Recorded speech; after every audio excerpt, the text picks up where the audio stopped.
Hello, my people, my people, my people. Welcome back to another amazing episode. I'm your host today, Marcus Hart, on the Transform You Media Network.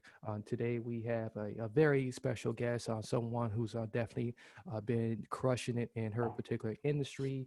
She's the founder of the BGD.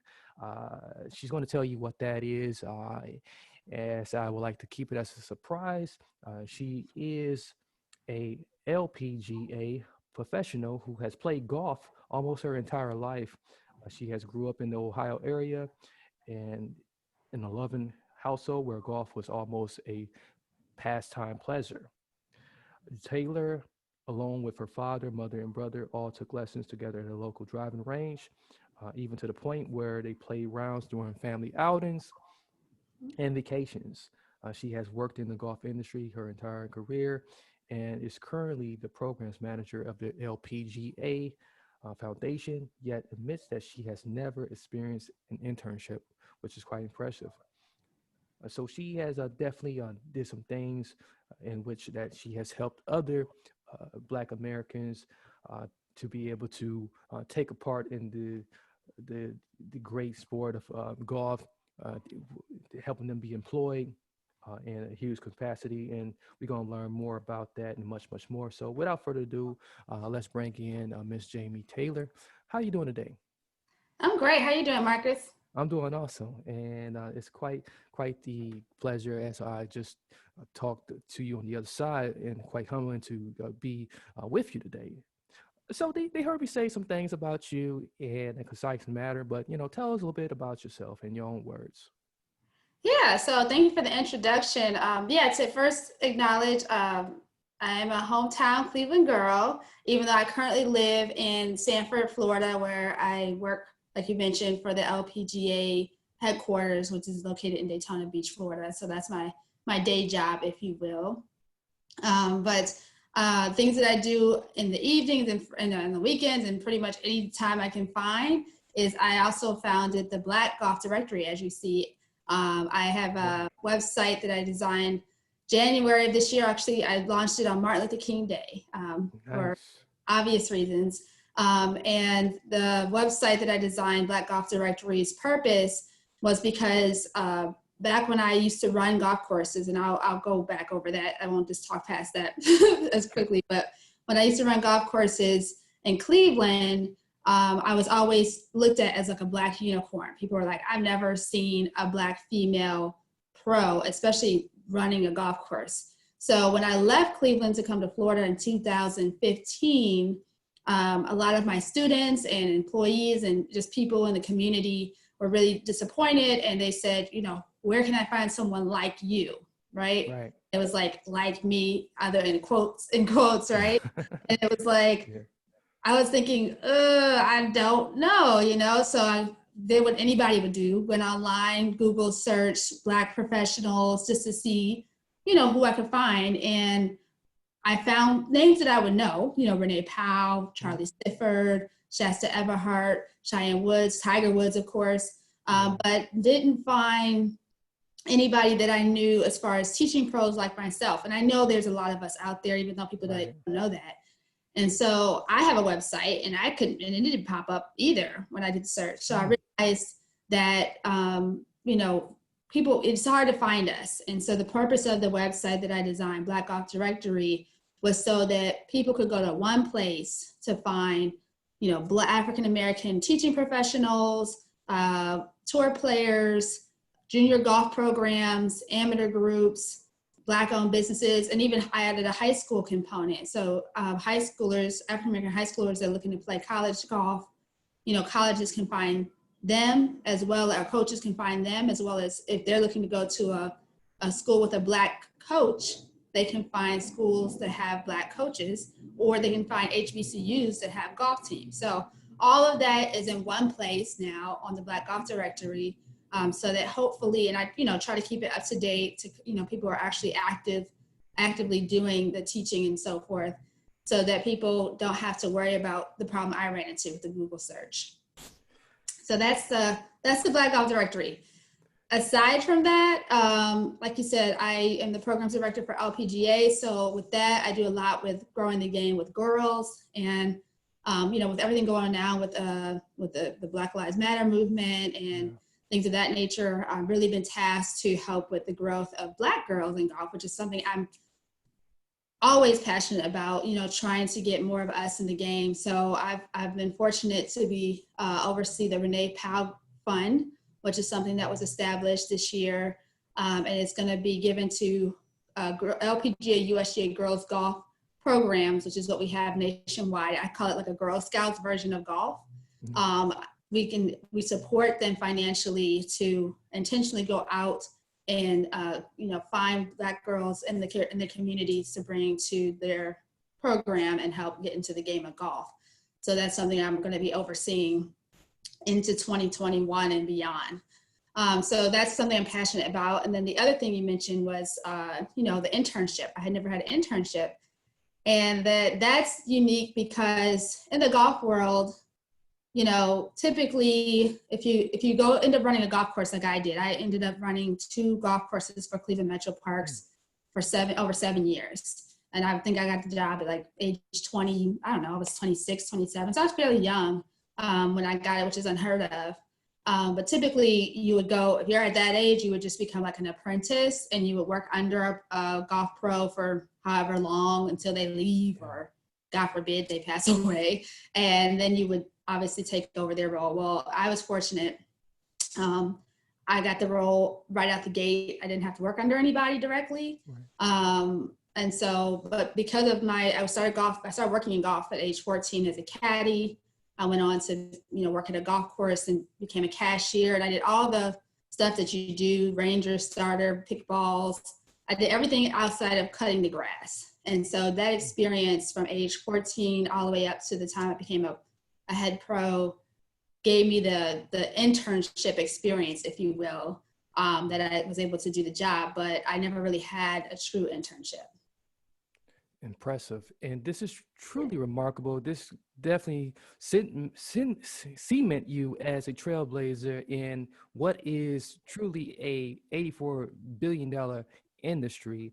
And it is a big deal that Blacks especially have some part in this particular industry. And this sport indeed is lacking the diversity. When you hear of the sport and you attach Blacks, you only think of Tiger Woods, and did not have a Black woman name mentioned. It does show that we still have a ways to go, and we truly appreciate what you're doing. Now, tell us a little bit about recently held September 28th event, the virtual career fair, and how it turned out, and how you came up with the idea, because what it seems to me, it really seems that like it really brought more to light. There's just what you were alluding to, that like, hey, you didn't do the internship route, but I did cut grass, I did caddy, I did cashier. I got myself into this realm, and be further exposed to the operational part of it. Yeah, so, one of the beauties of starting this website, Black Golf Directory, I've been able to connect even more with people. People have either reached out to me through social media or do the website directly, and then more things have been brought to light. So for example, when I launched the website in January, I'm thinking I'm just going to promote these people and businesses that are already existing and make sure people know who they are through social media and through the website. Well, then that led to a podcast, which I realized, people, that's another avenue that people learn about things. So I launched a podcast where I was really focused on giving people the inside scoop from parents of pro golfers, and hearing how they actually, the journey they had to go through to actually groom an existing pro golfer, because that's some knowledge that a lot of people don't know. And then from there, I was asked, why is there such a lack of diversity in the internship program? So it's a lot of these major golf companies. And being that I work at LPGA, I know firsthand that is true. There is a lack of diversity not just in the internship, but just in the corporate golf world as a whole, right? And even the golf courses, you see that, if you're a golfer, you see that. So what I do know, having had interns, because I've been able to hire interns in my role in the last 5 years, is there's just not a lot of Black people applying for these positions. And the ones that do apply actually are non-golfers, which is actually okay, because we don't necessarily require you to have golf experience or even have interest in golf in some of these roles, because these are corporate roles. You're talking about marketing, accounting, HR, social media, event planning. So that you don't necessarily have to come in the gate with a golf background, but that's probably the misconception some people may have. Right. So I realized that maybe because I didn't know when I was in college about the internship opportunities that a lot of these companies had then, there's probably many others in the same boat. So that led me to what you alluded to, the Black Golf Directory Virtual Career Fair, where I thought, what if we did this online now, especially with COVID-19, everybody's more equipped to do things online, and provided this information so that they knew about these opportunities, and particularly do it at this time of year, meaning fall, because what happens is the internship application process for a lot of these markets, they start like now, they open now through maybe January timeframe. And then they're hiring their spring and summer internships by February. So if you find out about the internship program in May at your college career fair, you're behind the 8 ball. There's no positions available. And that's what had been happening as well, is that people would be finding out about these things, after the positions have been filled. So by doing it, September 28th through November 6th, doing this virtual career fair, this gives people an actual real-time opportunity to apply now for these existing internships. And some of them are for as young as 14 years old to 21 plus. Yeah. So, you don't have to, you can be in high school, you can be in college, and then some of them are open to people who aren't in college, but they still want to know what it's like to work in the golf industry. We've had grad students and things of that nature that may be on the older side, but they're still figuring out what they want to do with their lives. So what I did was I reached out to the American Junior Golf Association, better known as AJGA, the USGA, the PGA Tour, PGA of America, LPGA, of course, where I work, and Youth on Course. Mm-hmm. And I asked them, I said, hey, have you planned on doing any type of career fair this fall? And they said, oh no, all of the in-person opportunities are not happening. So I said, well, would you consider, doing this with me? And they said, oh, definitely. And I said, I really want to specifically target, minority and specifically Black youth, because that's the audience that I cater to. And I want them to know about this because I think, this will help with the lack of diversity in the applicant pool. So essentially that's how the Black Golf Directory Virtual Career Fair was born. Nice. Now you really named some real key partners and people that supporting you at the end there, and I really applaud you there, and to reach out to some of those larger organizations that really have the deep pockets. That's important to have some real important backing, and people who have some greater influence on the sport itself, and just can really push harder on some of the local country clubs and bigger range golf courses as well. So, what other, but I still suspect there may be some challenges that you may be having. So what are some of those challenges that you may still be running into? You're saying in regards to working in the industry or working at the corporate level? Well, just maybe just in terms of just furthering, just your whole efforts here. I'm doing this voluntarily. So, a lot of times people have all these great ideas and they're asking me, well, why don't you add this or why don't you do this? And the thing is, I want to do it all. But I have a day job because that's what pays my bills. Yeah. And so, my goal is I would like to make this more of an effort, but, fundraising right now, any of the fundraising I've done has been solely put towards covering resources like, website costs, any type of equipment or things I need to do the podcast or promotion of this website. So, that I don't have resources right now to do a lot. And I actually take money out of my pocket to pay an intern. So, Yeah. because it is a lot of time and it's stuff that has to be done during the day while I am working.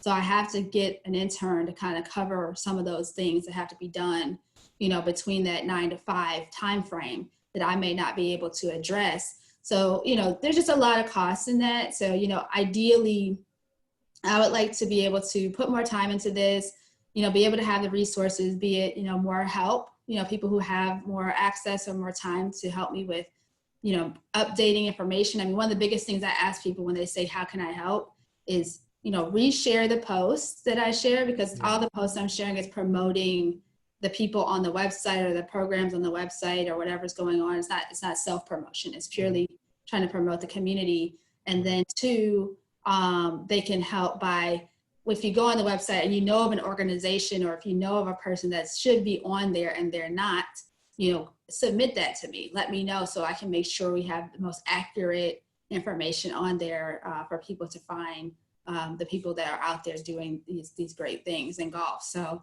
I mean, just on a basic level, that's one of the things that I always need help with. Yeah, I suspect, there's some audience members out there who definitely, you just gave them that call to action, which was going to be my next question, on how they can help, and they can see some crucial opportunities here to latch on with you and collaborate with you in those respects. Hopefully this word gets out to Steph Curry, who's doing some incredible things in the golf world too, and really getting very highly interested and invested in helping youth really see golf as another avenue to what they already do, and their hobbies, and and just getting their minds off of some of the negative things that's going on in our world. So I really applaud you, and I thank you enough. I know you got another virtual career fair coming up, and when that's going to be held, and maybe share something about that or anything else you might want to share before we close here. No, thank you. So this week we featured the American Junior Golf Association. That was our kickoff, and I was really proud to have them be our first organization, because I know the work they do with junior golf, elevating junior golf as far as the competitive side is like top notch. I mean, they're like the PGA Tour of junior golf, if you want to compare them to how high Yeah, level they are.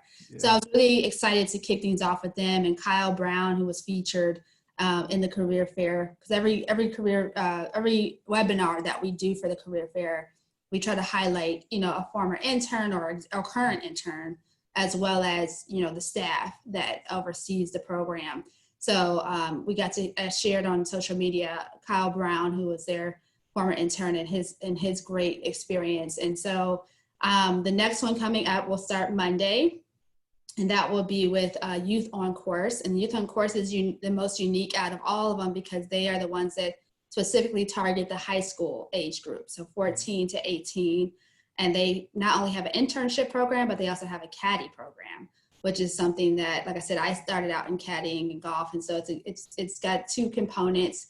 And you'll learn from two of their interns some of the things that they took away from that experience. And one of them is currently in the work world, the other one's in college.